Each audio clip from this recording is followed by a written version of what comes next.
Hi,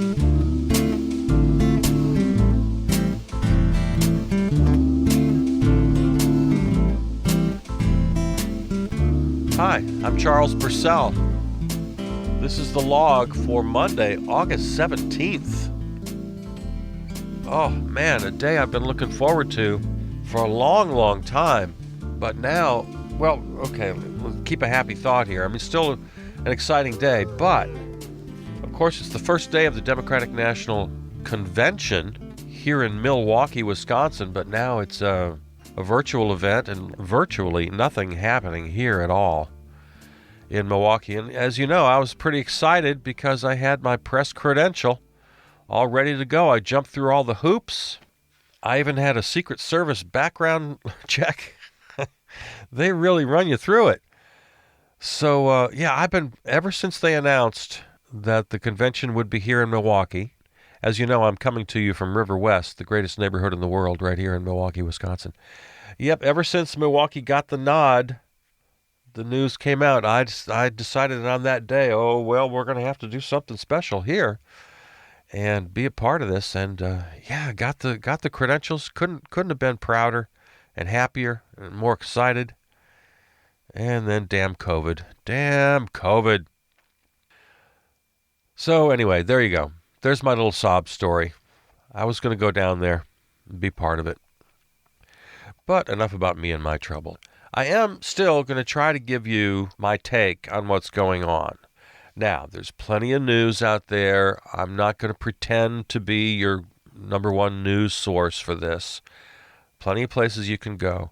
I just want to give you, my thoughts, anything that I feel I can contribute to the cause here. I want to point you to a couple of sources, and maybe I'll share some of these on the Facebook page as well.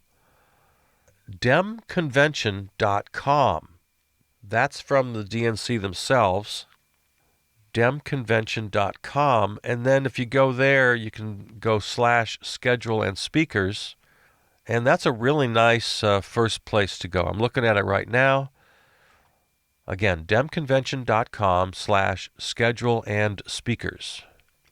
Looking at it right now, Monday, August 17th, starting at noon. Now, it's kind of annoying they have all the times in Eastern Time. They could have given a nod to Milwaukee and put the times in Central Time. That would have been nice, but they didn't. It's in Eastern Time. So, starting at noon today, Hispanic Caucus, Campaign Academy 2020, Campaign Fundamentals. And if you click on any of the items, so for example, Hispanic Caucus, one of the DNC's official constituency caucuses, will meet on August 17th at 12 p.m. Eastern and will be open to delegates and the public. Join us by RSVPing at the link below. So for all of these meetings, and there's just several of them every day, Labor Council, Black Caucus, Interfaith Council, Ethnic Council, Youth Council, Women's Caucus. For all of these meetings, you can attend virtually. So this is pretty cool.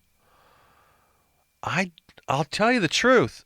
I don't know. Has this ever been available before? That the public can just get in on all these caucus meetings? How great is this? And is this the future now of every convention going forward, that they'll have this kind of access? So I think that's pretty great. So I'm going to recommend that if you're a wonky and into this kind of stuff, demconvention.com /schedule. And for every day of the convention, they got the full deal here. It's not just that 2 hours in the evening that they're going to be presenting. And the networks are only going to give you 1 hour. Talking in Central Time here, 9 to 10 p.m. That's all the networks are going to give you. Now, PBS is a great place to go. Boom, turn on your TV, there it is. Looking at my local schedule, 5 o'clock p.m. Central, PBS NewsHour. The regular time is 6 p.m.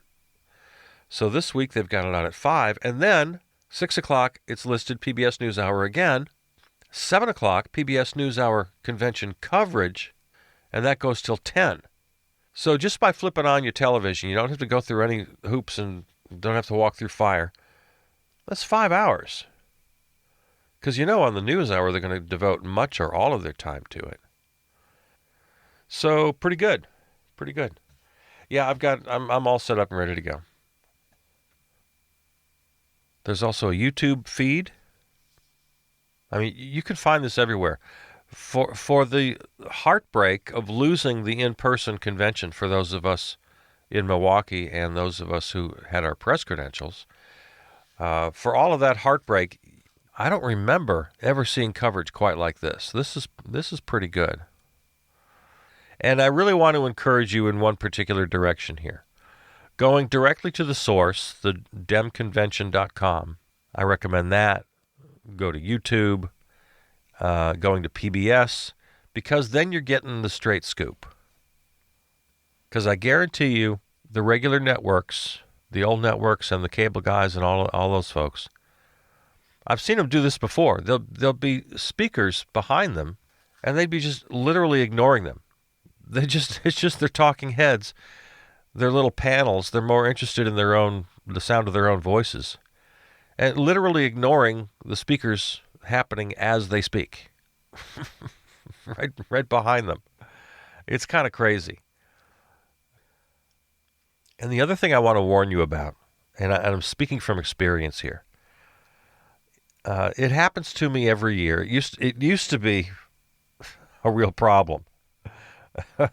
As I've gotten a little older, a little more savvy, I'm not quite as susceptible as I used to be. But oh, they used to get me. They're going to talk so pretty to you. They're going to talk pretty.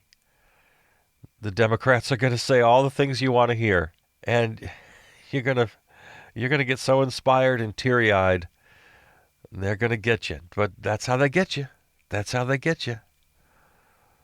I just really am hoping, because I'm speaking to you from a lefty perspective here. On the overall spectrum, the Democrats are kind of center, on their best days, maybe center left. And there's virtually no representative of the left here in this country. The closest thing we have is the Squad and AOC and Bernie. And they're just barely left of center. They're just barely left of center when you put it on the international scale. So what I'm saying is that the Democrats, they're going to get you because they're going to say all the right things. Oh, you're going to feel so good. But I'm just asking you to go ahead. I don't know. Get excited. I don't want you to be cynical, but I do want you to hang on to something as they're trying to sweep you away. It's going to be a Democratic hurricane, and you got to just hang on while it tries to sweep you away with all of their fancy and pretty rhetoric. Because, oh, it's going to be good. It's going to sound so great to you. Wait a minute, maybe I am a Democrat. No, you're not a Democrat. Those of us on the left, we have to enter into this thing with our eyes wide open. So if you are all in with the Democrats for 2020 in this particular election cycle, that's fine. If you're hardcore third party, I'm not going to fall for this anymore. I'm not going to be the guy to lecture you and tell you that you can't do that. I'm not going to lecture you about that. I totally understand where you're coming from. If you're all in for Biden and Harris because you feel the most important thing right now is to save the nation from the scourge of the Orange Menace, I'm fine with that. I'm totally with you. Go ahead. All right? I'm not here to lecture you. But I am here to tell you, I know from experience, especially when I was a young man, I would get so caught up in the Democratic convention because they do. They talk purty. Oh, they say all the things you want to hear about education, about peace, about health care, about the future, about fairness and equity. Oh, they say such nice things. But come on, guys. Come on now. Let's look at the last 10 years, 20 years, 50 years.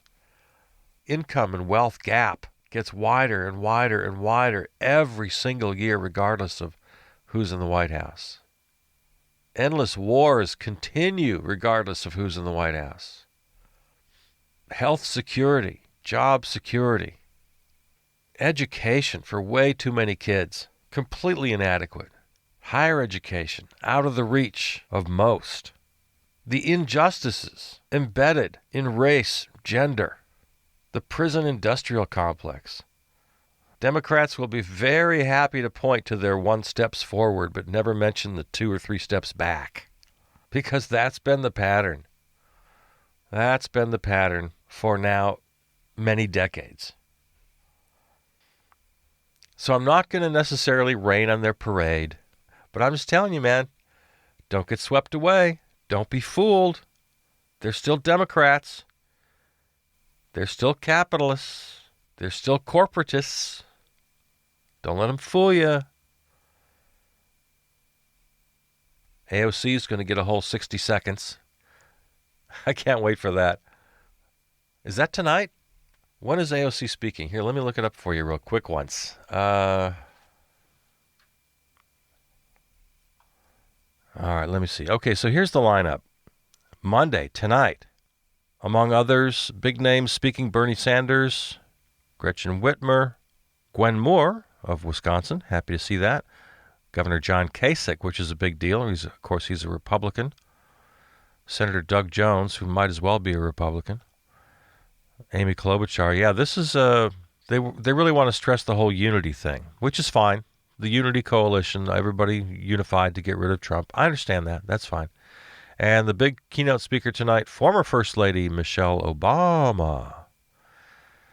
All right, Tuesday, among others. I'm not giving you everybody. Let's see, who are the big ones on Tuesday? Chuck Schumer. Yeah, there she is. AOC speaks tomorrow night, Tuesday night. It gets a full 60 seconds.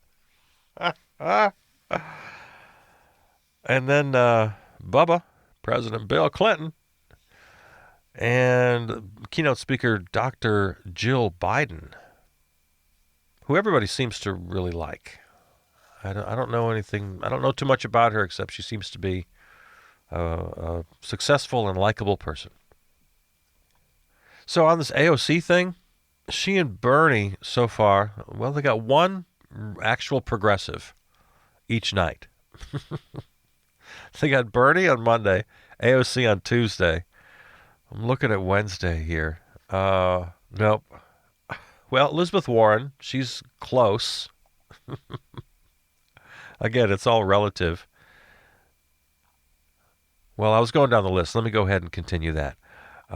Wednesday, Nancy, yes, we are capitalists, Pelosi.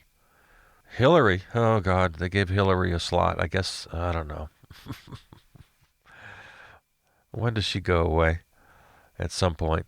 Elizabeth Warren, Governor Tony Evers of Wisconsin. That's the only indication here that it's a Wisconsin convention.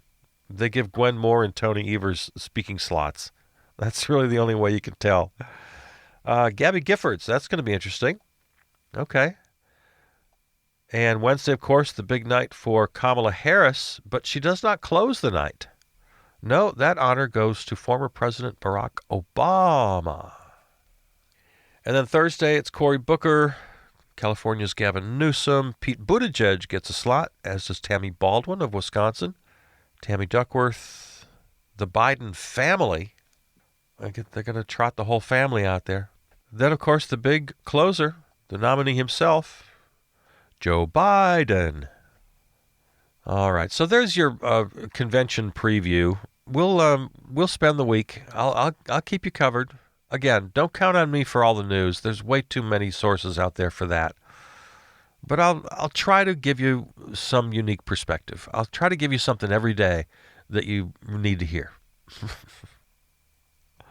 All right. Well, before the weekend gets too far away from us, just have to mention this. Saturday was the 15th.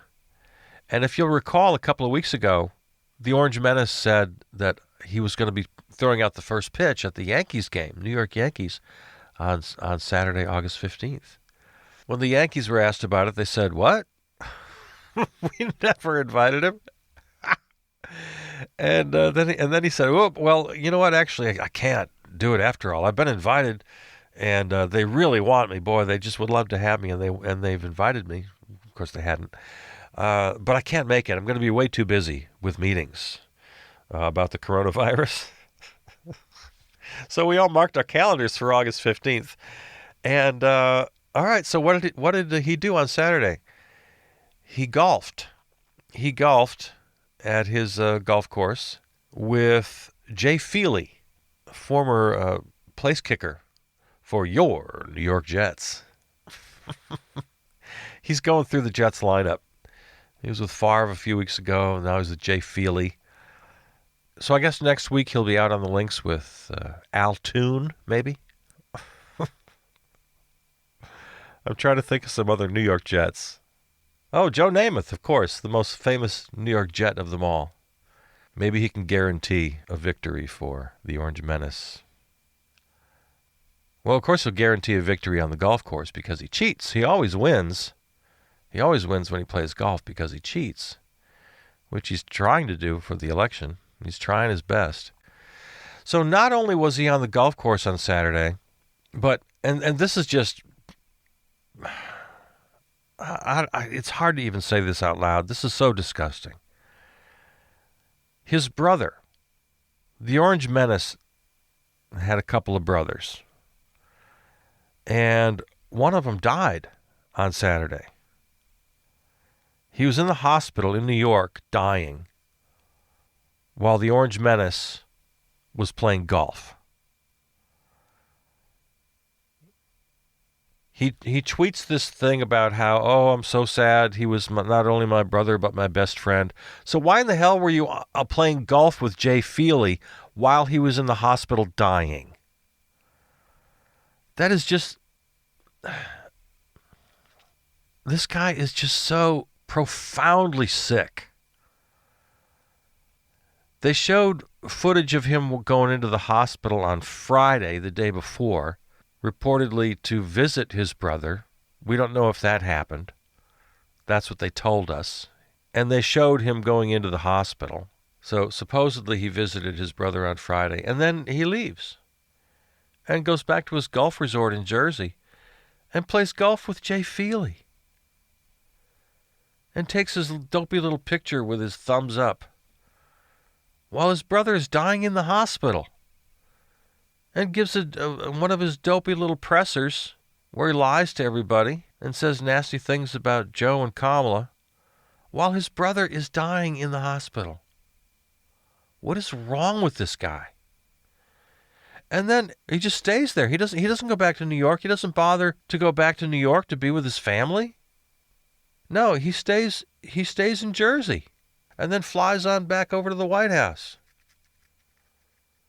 So he has this little golf weekend while his brother is dying. What is wrong with this guy?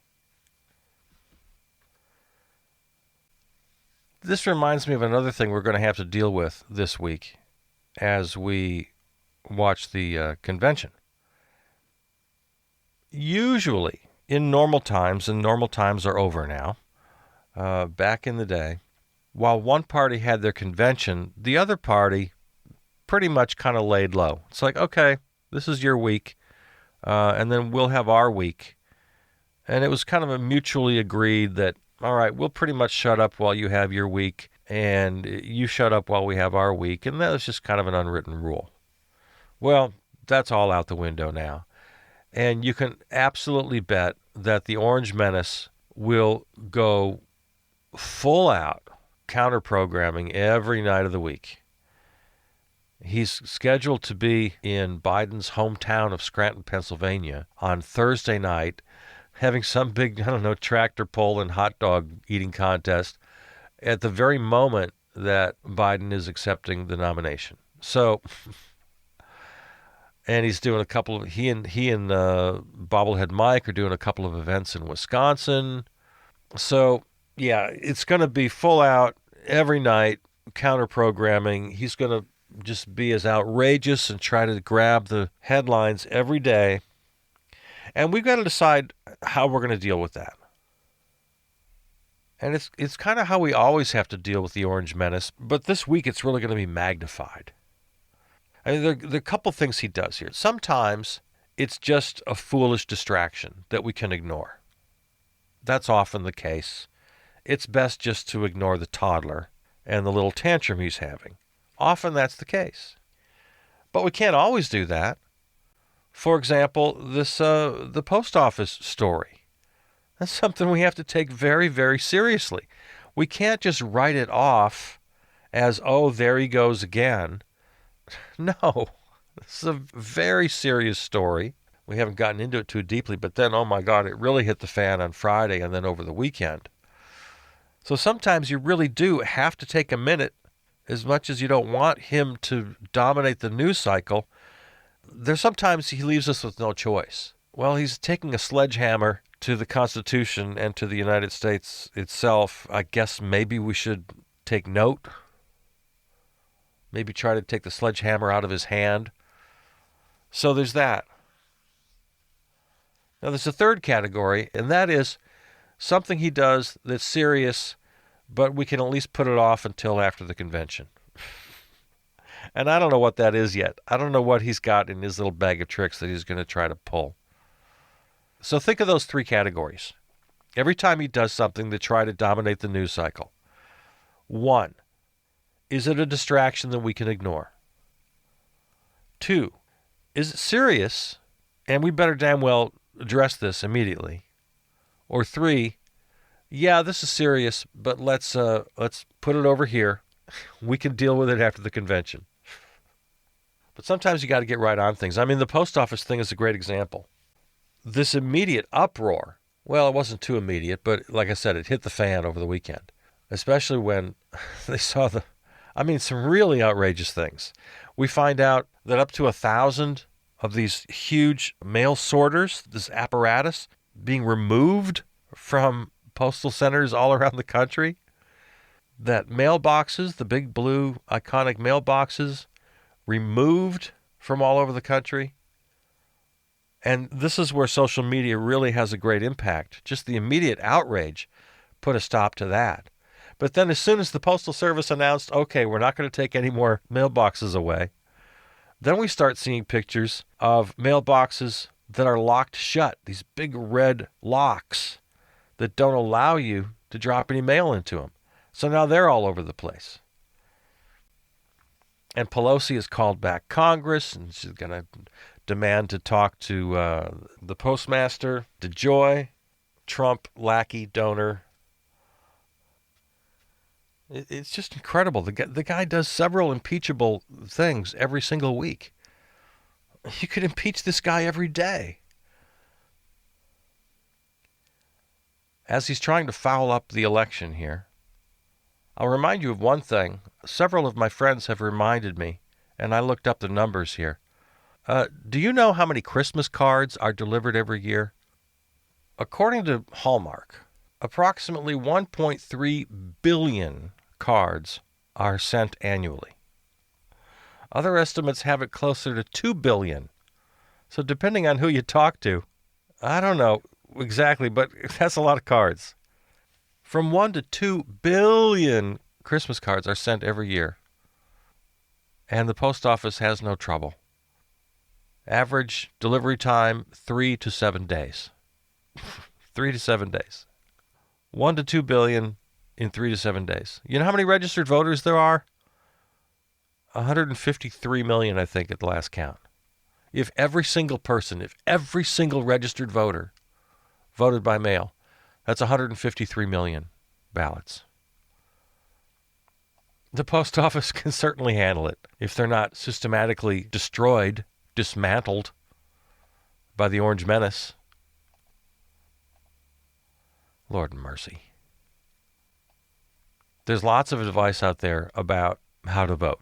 I've been giving it almost on a daily basis here on the show. But I'm not 100% specific because I got to keep reminding you, every state is a little bit different. So I'm just asking you to check it out. Make sure you request that ballot plenty early and you get it in early. And there are different ways in different states. There are drop boxes, early drop-off points. You can mail it back in. In some states, you can take it on election day and drop it off at your polling place. but I don't think that's true everywhere. In fact, I'm pretty sure it's not true everywhere. So I'm not giving you specific advice. I'm just begging you to get everything together. Make sure you're registered. If your state requires a voter ID, if you want to try to go by mail, sometimes they're going to require that you have that voter ID in their system registered. You have to scan your driver's license or something like that. Every state's a little bit different. I saw a headline that Ohio only has one drop box, only ballot drop-off box, only one per county, which means the whole city of Cleveland has one drop box. Cleveland's the largest city in the state, right? And then you get out to the rural areas, you might have a big old county, you might have to drive miles and miles and miles for your one drop box. By the way, you know what? I saw that news. A friend of mine just posted it. The state of Ohio is restricting the number of ballot drop boxes. The city of Cleveland has one drop box for the entire city. Now, somebody just shared that in their social media. So then I went and checked out the story and found out, yeah, indeed, that was indeed true. One per county is that. Then I read the story. But you know what? If you're sharing things on social media, will you please give me a source, a link that I can go to? With this post office story, over the weekend, I saw so many photos of locked up mailboxes or mailboxes up on trucks or being taken away, or dozens of them all piled up in some storage place. I'd see these personal testimonies. My husband's boss's brother-in-law is a mail carrier, and they are purposely trying to slow things down. Their bosses are telling, but nothing is sourced. So this is really important information to have, and I'm glad you're sharing it, but I didn't share any of that because it had no source. I'm not just going to do a second or third hand anonymous source telling me that it's an inside job, because I firmly believe it is an inside job, and from what every reliable source I've been able to find, it is. And the president himself has pretty much come right out and said it out loud. But still, just as a general rule, folks, when you're sharing things on social media, please give me a source. Please drop a little link in there. Otherwise, this is not a good way to share information. This is how bad information and fake news and trolls and bots, and this is how this whole horrible system thrives. Oh, I saw so much of that this weekend. Saw so much of it, especially about the post office story. Well, there are a couple other things from over the weekend I want to catch us up on, but we're out of time for today. Democratic National Convention starts tonight. In fact, it's already started. Big week here. And since this is a special week, maybe you subscribers who are listening twice a week, typically Monday and Friday shows go out to all the platforms. If you want to hear the Tuesday, Wednesday, Thursday shows this week, go to the website. It's always at charlespurcell.com, or you can go to riverwestradio.com. That's our terrestrial flagship station, and their website also has all the shows. Just go to the shows menu and find the log. So there you go. I'm Charles Purcell. I love you.